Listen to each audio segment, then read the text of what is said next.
ঈদের সেকেন্ড ডেতেই সবাই মিলে চলে গেলাম সানায়ার ড্রেসের শ্যুট করতে। হ্যালো, আসসালামু আলাইকুম এভরিওয়ান, ঈদ মোবারক। আজকে ঈদের দ্বিতীয় দিন আর আজকে সানায়ার ড্রেসের একটা শ্যুট আছে। মানে সানায়ার ড্রেসটা আমি যে পেজ থেকে নিয়েছি, আনায়াস ইম্পোরিয়াম, অলওয়েজ আমার সানায়ার ম্যাক্সিমাম ড্রেসই এখান থেকেই নেওয়া হয়। তো এই ড্রেসেরই শ্যুট করার ছিল। তো আমি সানায়াকে নিয়ে সানায়ার পাপার সাথে চলে যাচ্ছি, আর সানায়ার নান্নান আর তিন্নি আসছে। মানে সানায়া সবসময় তন্নিকে তিন্নি বলে, এই জন্যই বললাম। ওরা হচ্ছে একটু পরে আসবে রেডি হয়ে, আর আমরা হচ্ছে ওকে নিয়ে এখন বের হচ্ছি। আর হ্যাঁ, আপনারা কিন্তু অনেকেই জিজ্ঞেস করেন ইনবক্সে যে সানার এই কিউট কিউট ড্রেসগুলো আমি কোথা থেকে নেই, অথচ আমি সবসময়ই আমি চেষ্টা করি মানে পেজগুলো মেনশন করে দেওয়ার। আমি সানার এই ড্রেসটা কিন্তু আনায়াস এম্পোরিয়াম থেকে নিয়েছি, ইভেন শক্সটাও। কিছুদিন আগে কিন্তু সানায়া সুন্দরবন থেকে ঘুরে এসেছে বাইকে, এই জন্য ওকে আর দূরে কোথাও নিব না রিসেন্টলি। তো এই জন্য চুজ করেছে যে ক্যাম্পাসেই টুকটাক শুট ছবি করে নিব সবকিছু। আর এই হচ্ছে সেকেন্ড ডেতে ক্যাম্পাসের অবস্থা। আমার আগে থেকে ওরকম কোনো প্লেস ফিক্স করা ছিল না, মানে আমি চাচ্ছিলাম যে যে জায়গাটা দেখবো যে একটু কোলাহল মুক্ত, একটু নিরিবিলি আছে, যেখানে একটু ছবি ভালো আসবে, ওইখানেই হচ্ছে দাঁড়াবো। তো দেন আমরা শহীদ মিনার থেকে একটু সামনে রসায়ন বিভাগের সামনে হচ্ছে দাঁড়াই, কারণ এই জায়গাটার মধ্যে একটু ফাঁকা ছিল। আর সানায়া পাপাকে একটু নর্মাল আর ইজি করার জন্য ওকে নিয়ে একটু ঘোরাঘুরি করেছে, কারণ সানায়া এখনো একটু বেশি নয়েজ হলে ভয় পায় অনেক সময়।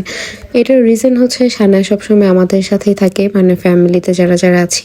আর এছাড়া বাইরের লোকজনও খুব কমই দেখে, আর যখন হুটহাট বাইরে বের করা হয় তখন একটু যা দেখে আর কি। আর যেহেতু বাসায় ও ছাড়া আর ছোট কোনো বেবি নেই, এই জন্য মেয়েটা আমার একটু ভীতু টাইপের হয়ে গেছে। তো ও একটু ঘোরাঘুরির পরে একটু কমফোর্ট ছিল, এখন সে মানে পাখি ধরার জন্য দৌড়াচ্ছিল। আর এদিকে আমি আর শানের পাপাও কিছু ক্লিপ নিয়ে নেই, কিছু ভালো মুহূর্ত কাটাই। আর এদিকে শানের নান্নান আর তিন্নি কিন্তু চলে এসেছে অলরেডি। আমি ফোন করছিলাম বারবার যে কখন আসবে, কারণ সানাইকে একা রেখে আমরা কোনো নিজেদের কাজ করতে পারছিলাম না, কারণ ও এদিকে ওদিকে ছোটাছুটি করে। আর যেহেতু আজকে সেকেন্ড ডে, ঈদের বাহিরের অনেক লোকজন ছিল ক্যাম্পাসে, তো মানে কখন কি হয় না হয় বলা যায় না। আমি সবসময় সানাইকে চেষ্টা করি চোখে চোখে রাখার জন্য। আর সানাই কিন্তু দূর থেকে ওর নান্নানকে দেখে অনেক এক্সাইটেড হয়ে গেছে, যে ও ফার্স্টে ভেবেছিল যে আমরাই ঘুরতে এসেছি শুধু ওকে নিয়ে, তারপর যখন দেখলো যে নান্নান আর তিন্নি এসেছে তখন সে খুবই খুশি হয়েছে। বাট এখন ওর মনটা একটু খারাপ ছিল, কারণ ও একটা পাখি ধরতে চেয়েছে, বাট পাখি ও মানে ও যখন কাছে যাচ্ছে পাখিটা উড়ে উড়ে চলে যাচ্ছে দূরে। তো সেটাই হচ্ছে রিজন। আর যারা বাচ্চাদের দিয়ে কোনো কাজ করান, মানে শ্যুট করান বা বাইরের কোনো ভিডিও করান, তারাই জানেন যে মানে কি কি ফেস করতে হয়। আর সানাই যেহেতু এখনও অনেক ছোট, মানে 2 ইয়ার্স প্লাস মাত্র, আর যেগুলো বাসায় ভিডিও থাকে সেগুলো বাসার লোকজনকে অনেক ইন্সপায়ার করে, ওইটাকে এটা ওটা দেখিয়ে সুন্দর মতো ক্লিপ নেওয়া হয়।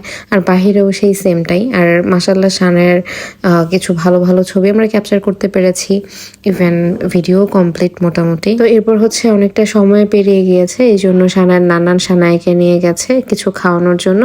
আর এদিকে শুধু আমি আর সানায়ের পাপা ছিলাম, আর তন্নিও কিছুক্ষণ ছিল আমাদের সাথে, তারপর ও আবার চলে গেছে ওইদিকে। আমরা কিছু ক্লিপ নিয়ে দিয়ে তারপর এখন হচ্ছে আবার ওদের কাছে যাচ্ছি, যে দেখি যে টিএসসির পাশে সানায়া ওর নান্নানের সাথে বাগানে বসে খেলা করছে। ওর নান্নান এখানে বসেছিল আর ও ছোটাছুটি করছিল, ফুল দিয়ে খেলছিল। আর যেই আমাদেরকে দেখেছে অমনি লুকিয়ে পড়েছিল, কারণ ও এখন লুকোচুরি খেলতে খুবই বেশি পছন্দ করে। আর এদিকে যেটা হয়েছে, আমি রাত্রে ফোন একদমই চার্জে দিতে ভুলে গিয়েছি, তো ক্লিপ নেওয়ার মাঝে হঠাৎ করে ফোনই অফ হয়ে গিয়েছে। বাট ভালো ব্যাপার হচ্ছে যে আমাদের কাজটা ফুললি কমপ্লিট হয়ে গেছে। তো যাই হোক, আজকের ভিডিওটা এই পর্যন্তই। সবাই ভালো থাকবেন, সুস্থ থাকবেন, আল্লাহ হাফেজ।